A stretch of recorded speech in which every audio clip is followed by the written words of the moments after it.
What's up, everybody?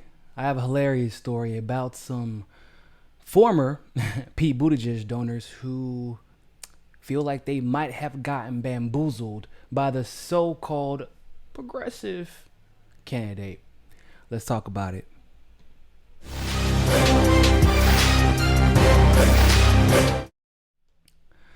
So I wanted to talk to you all about this funny story that I came across in Common Dreams. It's the title of the story is Refund Pete trends as early backers request donations back after learning Pete Buttigieg is not so progressive after all. Oh, geez, you think really was it that difficult to figure out that the guy who came out and said, you know what, that's the problem with politics. We're talking too much policy. Literally no progressive has ever said that in any circumstance whatsoever. And then you want to hit me with the philosophy platitude. I just feel like every progressive who was paying attention and who wasn't just progressive because it's a trendy thing to be could easily see through Pete Buttigieg. But that's another question. That's another situation for a different day. Let's go ahead and talk about this. So the article says, though they initially viewed South Bend, Indiana Mayor Pete Buttigieg as an intriguing and progressive newcomer when he began his presidential campaign early this year, the Refund Pete hashtag began trending Thursday morning on social media as a growing number of former donors started requesting their donations back in the wake of the recent revelations about the 2020 Democratic candidate. Kristen Hill, a volunteer community leader for the presidential primary campaign of Senator Elizabeth Warren in North Carolina, was one of the first voters to kick off the viral hashtag RefundPete. Her tweet says, if Pete Buttigieg fooled you into thinking he was a progressive at the beginning of his campaign and you donated what he thinks is pocket change, you can ask for a refund by emailing your receipt info to info@peteforamerica.com. Now, her tweet stemmed from this statement from Pete Buttigieg. It says, in October, Buttigieg criticizes progressive opponents Warren and Bernie Sanders for running their campaigns on quote-unquote pocket change by accepting mostly small donations. Buttigieg has raised 52% of his $50 million through large contributions and has so far been outraised by both Sanders and Warren. If that doesn't add insult to injury. Now, I want to be clear about something before I go on to read you the rest of the tweets. For Miss Kristen Hill, and I'm sure she meant well, right? Her tweet did go viral, and she a lot of people, for whatever reason, do think Warren's progressive. But if you're upset, right? If you're upset with Pete Buttigieg for being a fake progressive, for being wishy-washy, for being deceptive, for co-opting the progressive message for his own personal political gain, then you should not be a lead volunteer for Elizabeth Warren, and you should also just go ahead and CC Elizabeth Warren in that email where you requested your donations back for Buttigieg being a fake progressive. Because Warren is pretty much like Buttigieg. You know the difference between Buttigieg and Warren? I said this on my podcast the other day. If you're on Rockfin Premium or if you're a patron, you probably heard this already. But I said the difference between Pete Buttigieg and Warren is that Buttigieg is a psychopath, Warren is a sociopath. What do I mean by that? So a sociopath is extremely likable. That's a key difference between like Buttigieg, not really all that likable, right? And he can, this dude basically told all the black people of South Bend, fine, don't vote for me. I don't care. Like, that's a psychopath. He doesn't even try to appeal to those he needs to in the moments that matter the most. Like, even if it's beneficial for him to do so. Warren is different. Warren will look at you dead in your face, tell you, well, you know what? I'm a Native American and I'm a fighter. Except for when it was time to fight for Native Americans' rights and sovereignty, Elizabeth Warren was nowhere to be found. And then she will turn around and then tweet during her presidential campaigns how we need to protect our indigenous communities. That, ladies and gentlemen, is a sociopath. She don't give a damn. That's the only difference between the two, though. They're both acting like progressives. Well, Buttigieg just stopped acting so much recently. But that's basically the only difference between the two. Other than the obvious, right? But so the tweets are pretty funny because it says, this is from Q-Tip 60. If you like me donated Pete Buttigieg last spring, No, when he was pretending. Oh, I think it was typo. If you, like me, donated to Pete Buttigieg last spring not knowing he was pretending to be a progressive, they will give you your money back. Just got a refund. We'll be donating to either Sanders or Warren, depending on who's in best position to take down Biden. That would be Bernie? The fuck? This one's from Jenny Tinch. This past summer, upon reading about his excessive private jet use and seeing his response to Eric Logan's death, I asked for a refund. I'm glad we are using our pocket change to send a message. Power in our collective rebuttal to lack of transparency.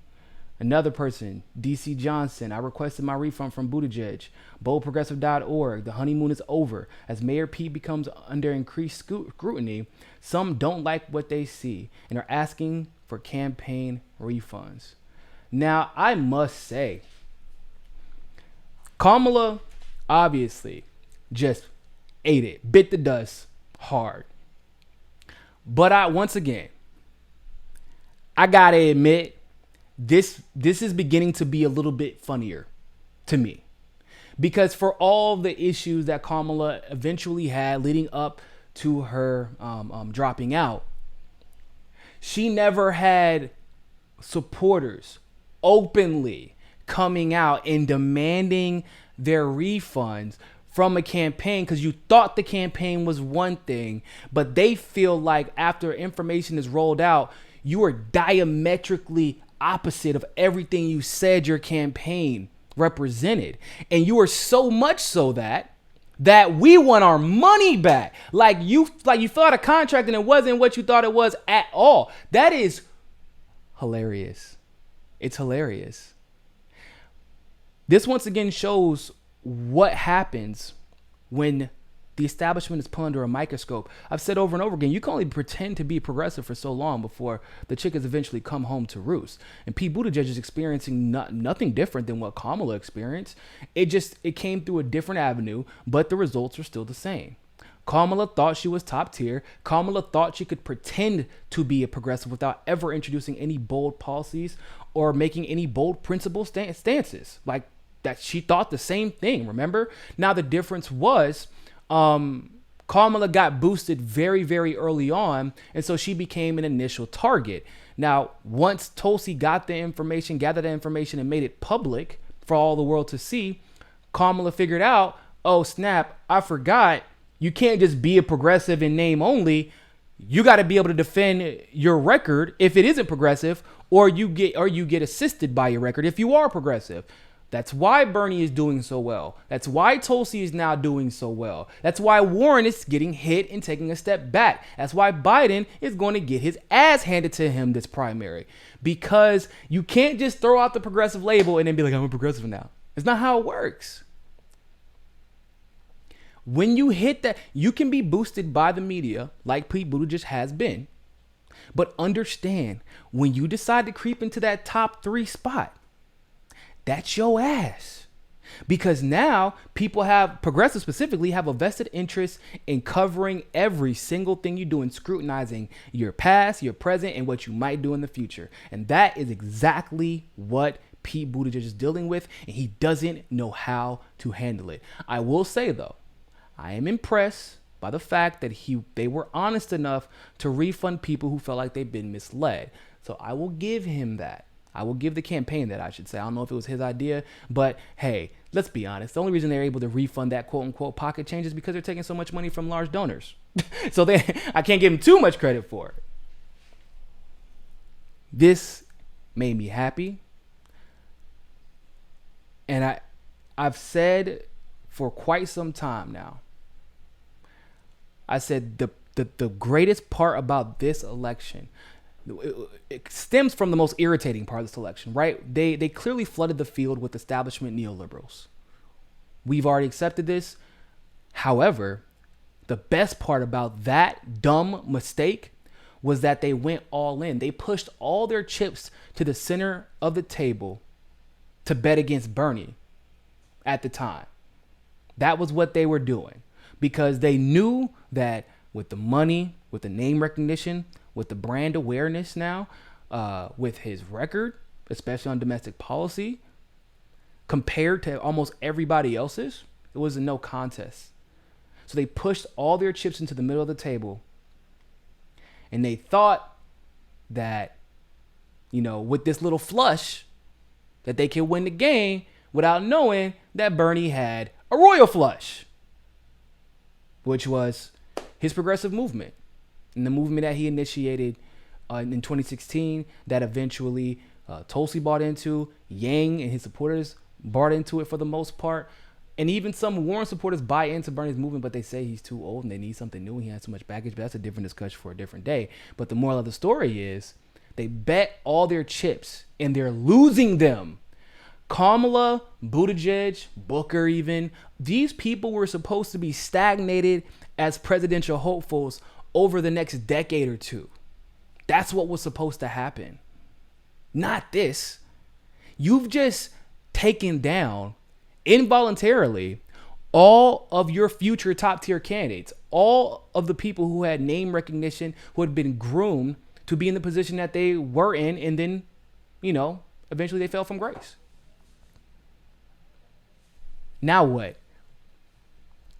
Bernie wins 2020 if he does. Tulsi wins 2020. Even if Yang wins 2020. Who comes next for the establishment? Because the establishment is nothing without their name recognition, if we haven't noticed already. The only reason Warren is where she is now is because of what happened in 2016, where her name got a lot of awareness because of her being tangentially attached to Bernie for whatever reason, because she was seen as a progressive back then. So even that, name recognition. But no other establishment candidate in the future elections is going to be able to come in and have that instant takeoff that Kamala did, which was a buildup. Once again, her family worked for Hillary Clinton. Her sister worked for Center for American Progress. Like, Kamala was handed this but it was over the course of years. Buttigieg was handed this. Took less years, but he was still handed this. Biden handed this. He was also the vice president. Warren handed this. But now, if you're an establishment candidate and you haven't done any progressive work or any populist work even, you can't even get your name off the ground. Like, you can't even get your campaign off the ground for a presidential election. Look at Bloomberg. Look at de Blasio. Even Patrick Deval, or Deval Patrick. Deval Patrick was one of Massachusetts' most popular governors. Didn't matter. Your establishment. We don't care what you have to say. So I'm glad the chickens are finally coming home to roost. I'm glad that these establishment politicians are in one form or another being held accountable for their records. And I'm glad that their records are finally coming into light. We need more of it. And we need people to be more bold and more vocal about demanding accountability. Whether, like I said, if it comes in the form of refunds, that's fine. If it comes in the form of jail time for war crimes, I'm happier with that. But I'll take the former as well.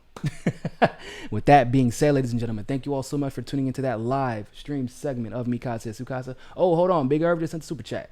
My bad. Look, you caught me. You caught me, Irv. Bro, I hate when I have to cut someone out for calling you a Tulsi fanboy and not a real progressive. Yeah, I mean, it is what it is. I mean, you can't really... the thing is, and you've obviously known this, for every single person that's called me a Tulsi fanboy, and I applaud those who actually came on to debate me, it seems like my quote-unquote fanboyism is based in fact, whereas if we have like a Bernie supporter who comes on, it turns out that they're actually fanboys of Bernie or fangirls of Bernie, because when I'm talking to them about things that Bernie has said or done, they don't even know it exists. And the worst part is, a lot of the time, they won't even acknowledge that something that Bernie did is wrong. But I'm the fake progressive. What they mean by calling me a fake progressive is, why won't you just kiss Bernie's ass like everybody else? But I don't do that. And that goes for everybody. Everybody can be scrutinized. Everybody can be held to an objective, progressive, or populist standard. You know, I made my endorsement just like other people made their endorsements. But yet, once again, the people who endorse Tulsi are the only ones that get attacked for nothing. And it is what it is. You know, it's part of you can't make it. It's funny because there's that old adage about women, right? It's funny because Tulsi definitely fits that. Is that no well-behaved women rarely make history, but that's in general for everybody who wants to be bold and change history. Well-behaved people, people who would rather travel the beaten path instead of that path that hasn't been beaten yet. They rarely make history. There's nothing bold about what their choices. There's nothing bold about their decisions. They're following a wave. But eventually, what happens when the wave settles? You gonna find a new wave to ride, right? That's how it goes. So, but I appreciate the defense. I really do. You a real one, Irv. Thanks to everybody who tuned in for this live stream. We'll be doing a few more throughout the course of the day, so make sure you stay tuned. And oh, by the way, December 27th, I will be doing a birthday AMA, Ask Me Anything, live right here. I'll probably be doing it for like 2 hours. I don't know the time yet, but I will be sure to let everybody know whenever I do get a time. So if you want to participate in the AMA, make sure you check in here about I'll probably do it late afternoon. I'll probably do it late afternoon so that the California people can tune in. All right, sound good? All right, people. Thank you all so much for tuning into that live stream segment of Mikaze Sukasa. And always remember, more than anything else, find your balance. Peace. Don't forget to hit that subscribe button and hit that notification bell if you like that segment of Mikaze Sukasa. Of course, if YouTube is giving you trouble, as it always does, you can download the Rockfin app and follow us there. Also, if you want to continue to help our show grow, you can help us reach our goal of 500 patrons on Patreon and donate as little as $1. Really, anything helps. Other than that, always remember, people, more than anything else, find your balance. Peace.